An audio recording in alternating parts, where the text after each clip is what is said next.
Literatura del siglo XVIII. Con la llegada de la literatura llegaron nuevas corrientes, como en ella tenemos la Ilustración. La Ilustración fue un movimiento intelectual, filosófico y cultural que se desarrolló en Europa durante el siglo XVIII. Este movimiento es conocido también como Iluminismo, porque consideraba que la razón era la luz que iluminaría el conocimiento humano para sacar a la humanidad de la ignorancia y de esta manera construir un mundo mejor. Ahora tenemos el romanticismo. Este fue un movimiento artístico, cultural y literario que le dio prioridad a los sentimientos que se produjo a finales del siglo XVIII.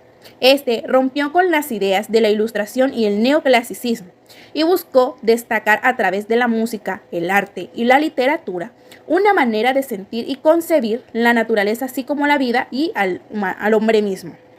Ahora tenemos el realismo. Este fue es la corriente artística y literaria que surge en Francia a mediados del siglo XIX.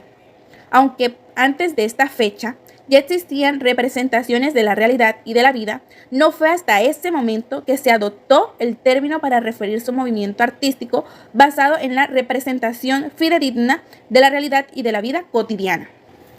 Ahora tenemos la didáctica. Esta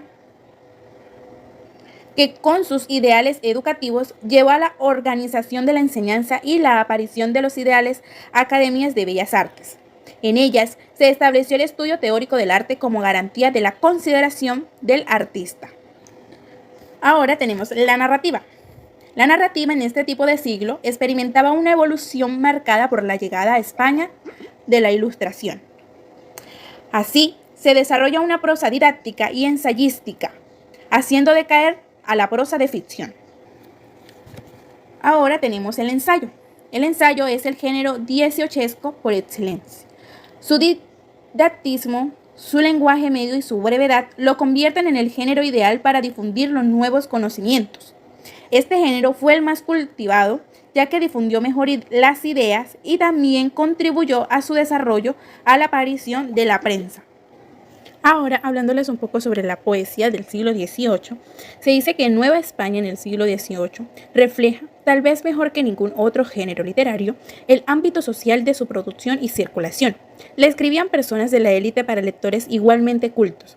Algunas veces mostraba la influencia de movimientos europeos. Ahora, el teatro del siglo XVIII se caracterizaba por las frecuentes polémicas entre los defensores del teatro postbarroco, continuista y popular, y los que propugnan una renovación neoclásica. Ahora, sobre la poesía romántica, este es uno de los géneros fundamentales en todo el movimiento romántico, porque es el más adecuado tanto para la expresión de sentimientos personales como para transmitir la subjetividad del yo romántico. La lírica posromántica, a finales del siglo XIX, fue un movimiento cultural, estético e intelectual. En esta se reduce la retórica y aumenta la pasión por el mundo.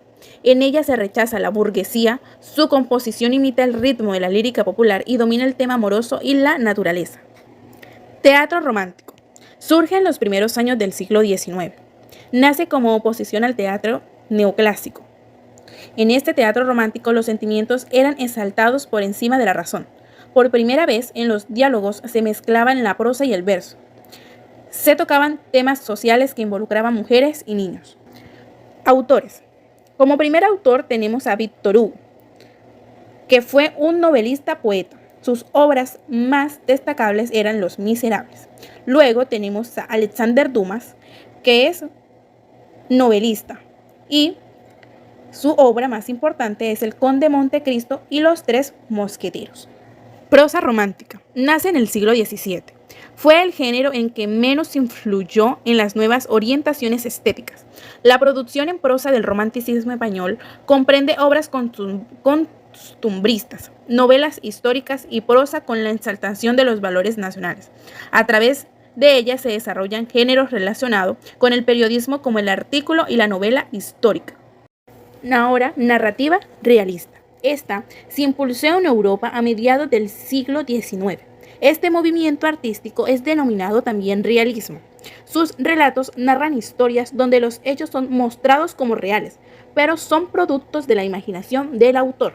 Su objetivo presenta una realidad contemporánea rechazando la fantasía del romanticismo. Ahora tenemos a los autores de la narrativa realista. Como primer autor tenemos a Benito Pérez Galdós, quien fue un novelista, dramaturgo, cronista y político español. Luego tenemos a Leopoldo, quien fue un escritor y jurista español.